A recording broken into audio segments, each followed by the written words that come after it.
Welcome. In front of me is a Huawei Nova Y70, and today I'll show you how you can format your SD card. So to get started, you want to open up Settings.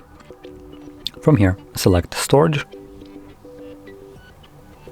Select your memory card right on the top, and then choose Format. This will give you a message that formatting your SD card will result in you losing all the data from it. So if you have anything on your card that you would like to keep, do make a backup copy of it before you begin, otherwise it will be lost permanently. Now, assuming you have already made a backup or you just simply don't want to, proceed by selecting Erase and Format. This will begin a process which only takes a couple seconds and should be right about done.